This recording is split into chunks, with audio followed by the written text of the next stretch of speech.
Section 1. You will hear two colleagues, Marcus and Ella, discussing a work project. First, you have some time to look at questions 1 to 5.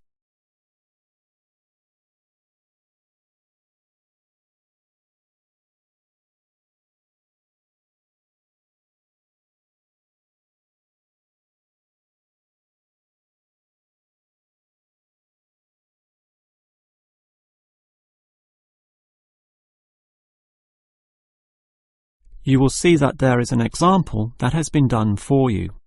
On this occasion only, the conversation relating to this will be played first. OK, Ella, as you know, the deadline for this project is the end of the month, so we'd better plan it well. Yes, I've already been thinking along those lines, and I've decided we should divide this project into 3 phases. The pre-phase, then phase 1, and then phase 2, with strict deadlines involved for each one. The woman uses the term pre-phase, so pre-phase has been written in space. Now we shall begin. You should answer the questions as you listen, because you will not hear the recording a second time. Now listen carefully and answer questions 1 to 5. OK, Ella, as you know, the deadline for this project is the end of the month, so we'd better plan it well. Yes, I've already been thinking along those lines, and I've decided we should divide this project into 3 phases. The pre-phase, then phase 1, and then phase 2, with strict deadlines involved for each one. Given that we have to finish this quickly, that sounds good. Tell me more. The pre-phase is the simplest.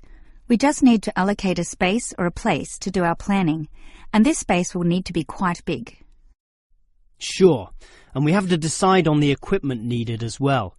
Remember the last project when we didn't have enough projectors to present our ideas? We lost lots of time there. Yes, that was a bad start. That's why, after the pre-phase is finished, I've allocated a mere 3 days for phase 1. That will involve drawing the plans. We'll need Jenna to help us. And Marco. Yes, but not Susan. Susan is just far too busy to participate, as much as I'd like her in the team. Let's just take Fred instead. He'll do. Sure. Fred's not as experienced as Greg, but I agree he'll do fine for this job. Then it's straight into phase 2. Collecting, collating, analysing and preparing the final report. Can we do that in 5 days?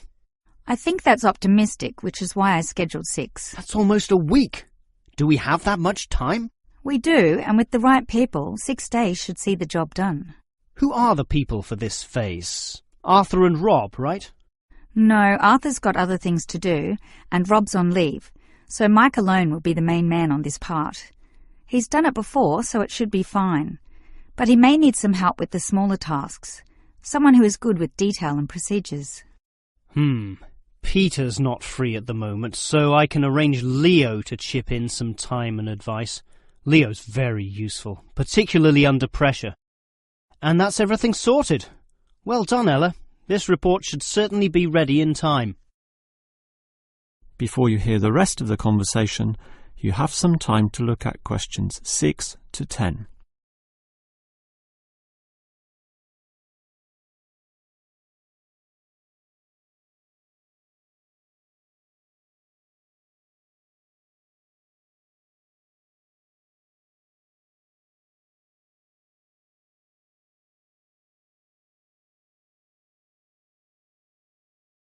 Now listen and answer questions 6 to 10.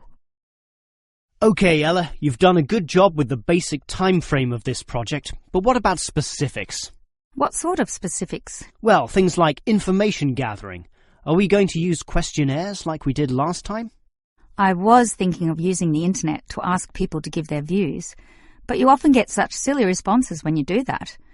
I'm of the view that the best way to find out things is to ask people directly, so that's what we'll do.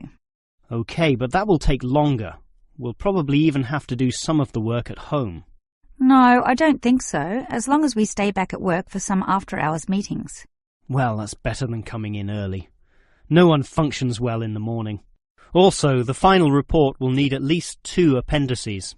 Not only that, we'll have to attach a small booklet to the end, containing printouts of the relevant parts from all the foreign websites we accessed. That will take even more time. Are you sure we can meet this deadline? Yep, I've worked it all out and I'm confident we can do it.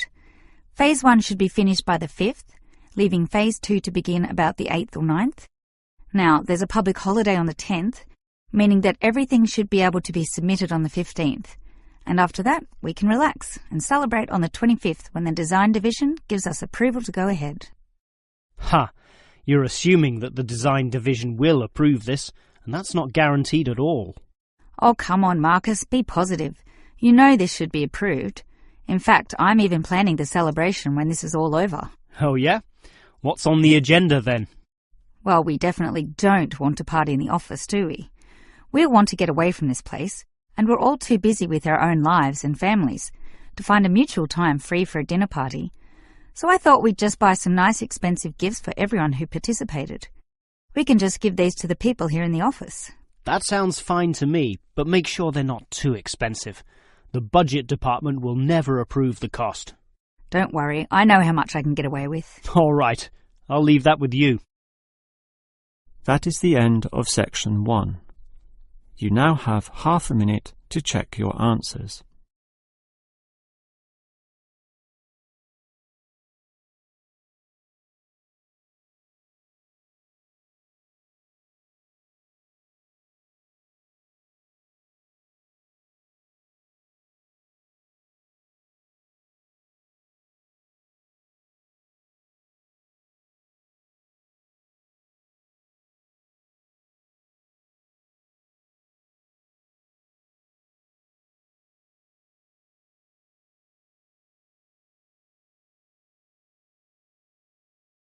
Now turn to Section 2.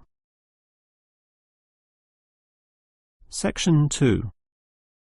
You will hear a maintenance worker talking to a university officer about some recent storm damage to the main building.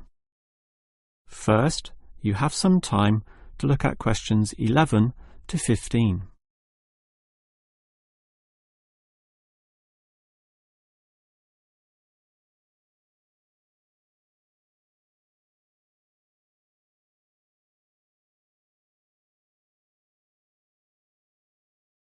Now listen carefully and answer questions 11 to 15. Hello there. I was asked to tell you about the extent of the damage to the main building caused by the recent storm. Oh, that's right. I take it that most of the damage is just to the main building? It is indeed, since the building is so old. However, luckily the damage is minor and all of it can be fixed in one day, given that we have 5 people in our team. What will you be doing first? I understand you start at 8 in the morning. That's right. And we were going to remove the fallen tree, but we've been told there are exams that morning, and I'm sure the sound of those saws and other heavy equipment will disturb all the students. So instead we'll fix that leaky roof. That's a 4-hour job, since it involves substantial repair, not like fixing broken windows, which can be done quite quickly. So you'll fix the broken window after that, from midday? We could do that, but since we'll be working in the ceiling, it's more logical to get rid of those birds' nests there. It's a small job, but will require crawling inside the ceiling cavity, which is not an easy exercise, so that will take about an hour. But this is good, since by that time the exams should be over, and we can address that tree which has been blown over. After our 1-hour lunch break, of course. It will be quite noisy dealing with that, but it will be finished by 3 o'clock. Some of our staff will then leave to fix things on another site. An office nearby needs a new window. But 2 of us, including myself, will remain here to paint over that discoloured patch of wall in your office. Oh, good. It looks so horrible at the moment. Well, we'll certainly make it look good once again. And in the last hour of our working day, we'll fix up that problem with the wiring. Apparently the power doesn't go to one of the classrooms. Probably some water has gotten into the fuse box, so we'll just change a few wires and clean up the moisture, and it should be fine. Before you hear the rest of the talk, you have some time to look at questions 16 to 20.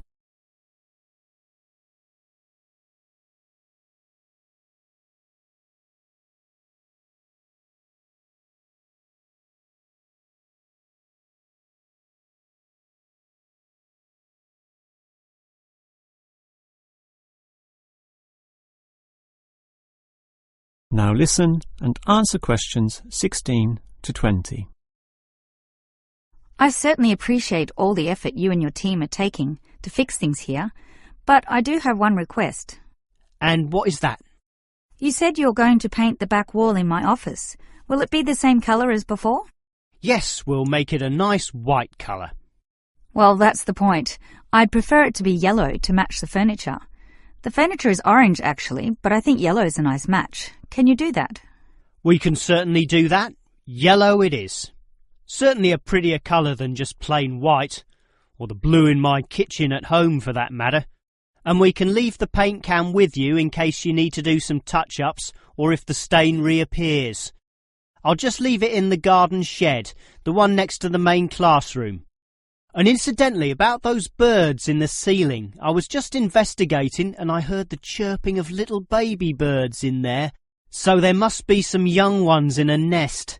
I just thought you'd like to know that we can give them to a wildlife reserve. There's one in the next suburb, so that should not be too much trouble. Or you could give them to one of our teachers. I have a colleague who can raise them.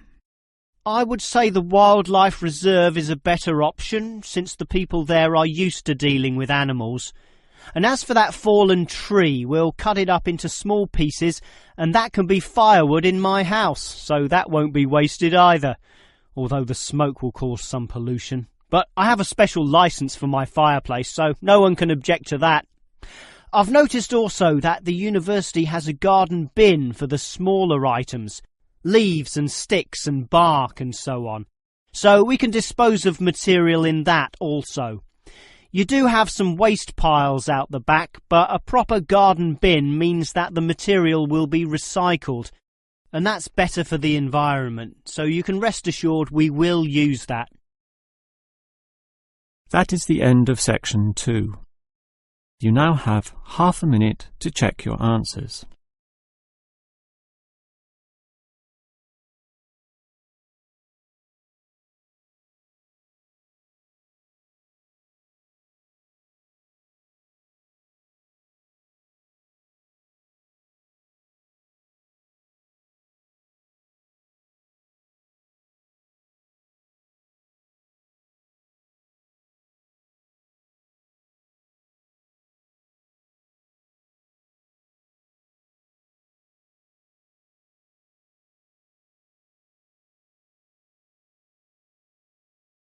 Now turn to section 3. Section 3. You will hear 3 students, Steve, David and Susan, discussing the different courses they attend. First, you have some time to look at questions 21 to 26.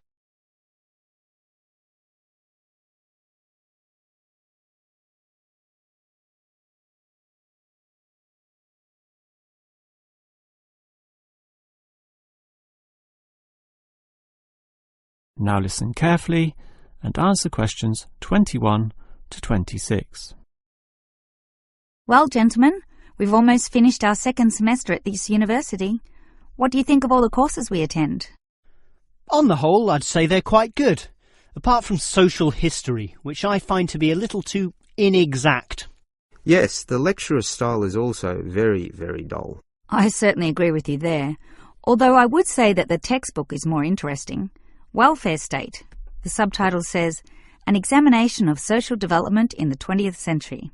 Yes, Welfare State is a good book, but look how many pages it has. 458! I agree.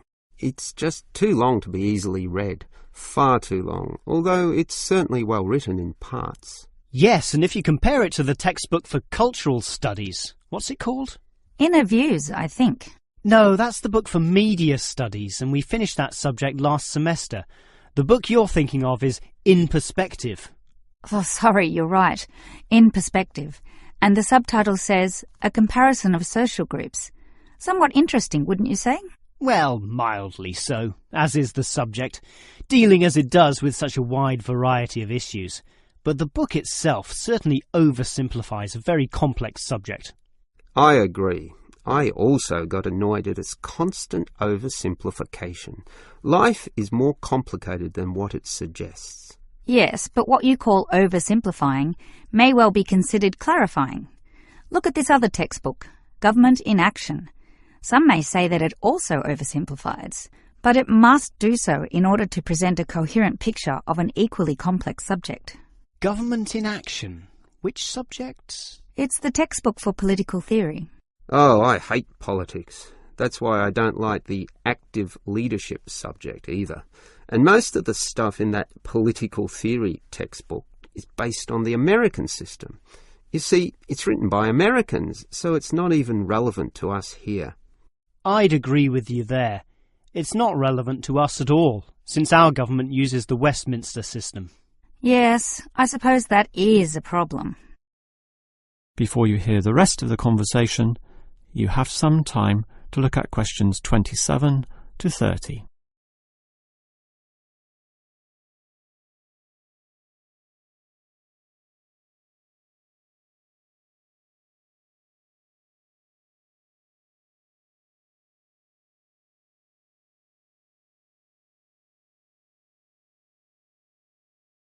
Now listen and answer questions 27 to 30.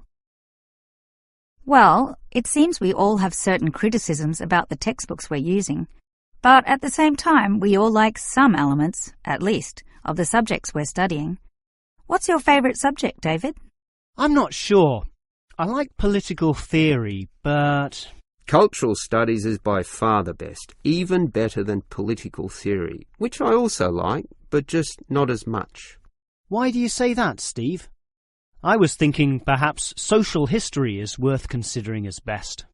Social history is good, but I made my choice because the subject is relevant to this modern society. But so is social history, and I like the historical element, which the other subjects lack.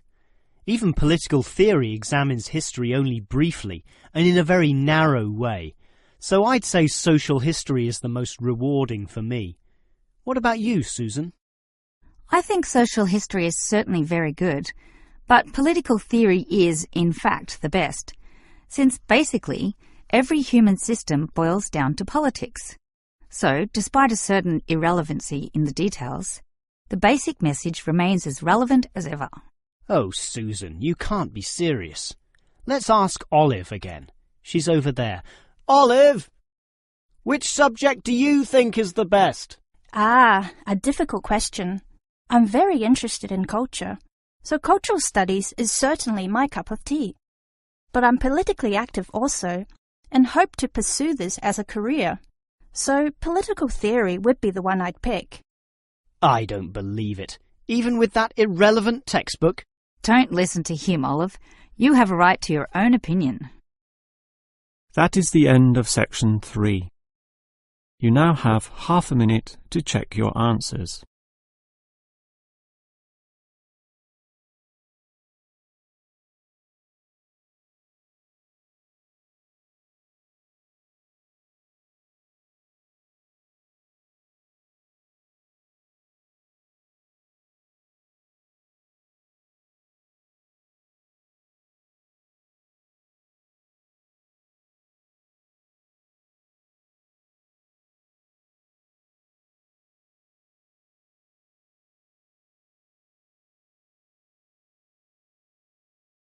Now turn to section 4. Section 4. You will hear a lecturer talking about the movement of population towards cities. First, you have some time to look at questions 31 and 32.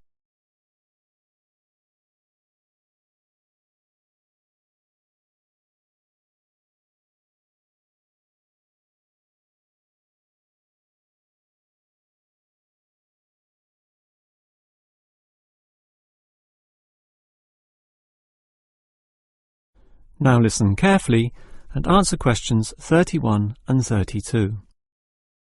If you consider the farms of old, the type your father or grandfather grew up on, they were small and labour-intensive, requiring lots of workers.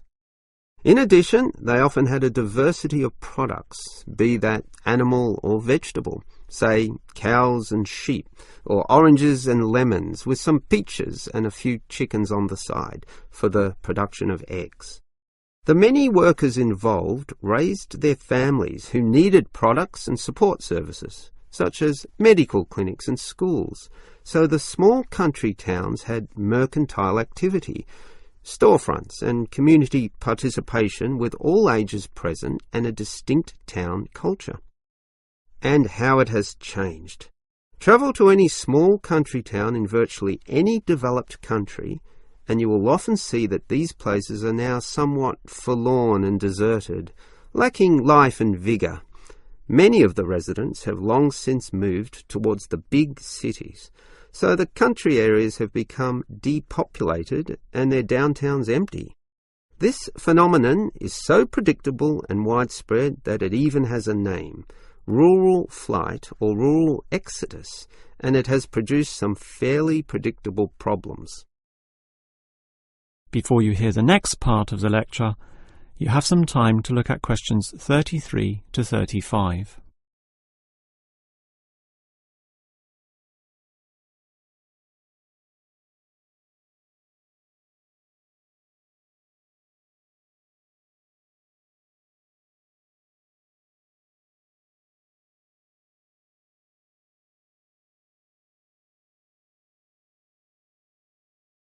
Now listen and answer questions 33 to 35. As for the causes of rural exodus, the most obvious is the industrialisation of agriculture. This comes in two aspects, one of them being monocultural farming practices. What this means is that it is now more efficient to have one product and focus on its needs almost exclusively. So, for example, animal husbandry will usually involve a single type of animal, say pigs, but with huge factory farming techniques, or, in other words, the second aspect, economies of scale. This means instead of 200 pigs, there'll be 2,000, tightly fitted into small pens or cages, with high-density waste disposal and automatic feeding systems. Yet, despite this huge size, it can all be controlled by just a dozen farm workers pushing the right button. You might not like it, but in a competitive market, the cheaper the overheads, the better, and one can't argue with market economics. It's simply the way of the modern world, and it has changed the face of rural districts, mostly for the worst. Before you hear the rest of the lecture, you have some time to look at questions 36 to 40.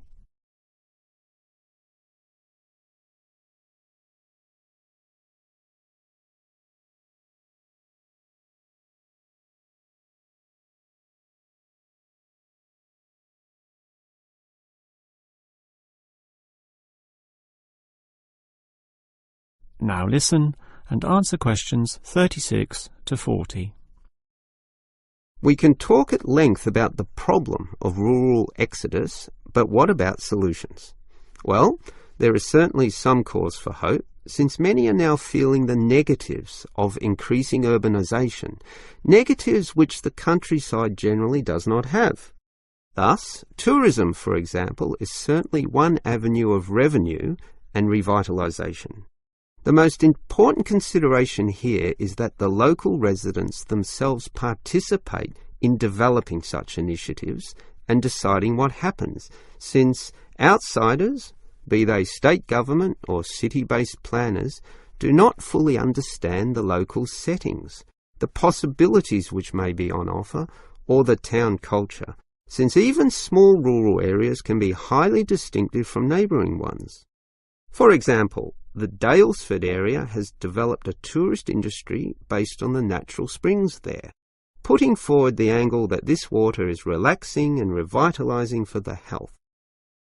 There has been the development of spas, saunas and small-scale accommodation within its picturesque hillsides. And another solution is to utilise the predominant local product. This takes advantage of the fact that many city people are developing a dislike for factory-produced and packaged foodstuffs. They are becoming interested in products that can be sold directly to them at a cheaper price while preserving all the freshness from the tree or animal. It is important here that the country area is not only characterised by a specific product, but markets this idea well. For example, many areas of country Victoria have developed widespread grape growing and winemaking facilities and encourage wine tasting tourism, now a thriving industry with an international patronage.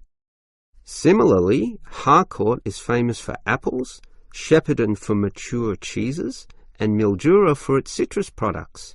Such strategies, done well, give hope that rural areas can revitalise somewhat and once again be lively and interesting places to live in.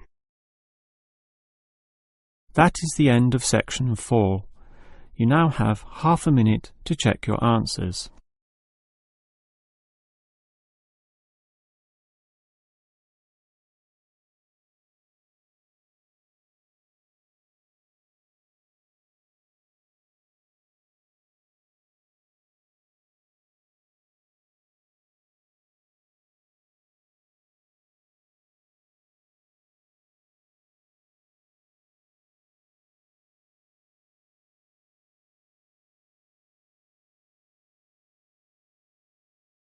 That is the end of the listening test.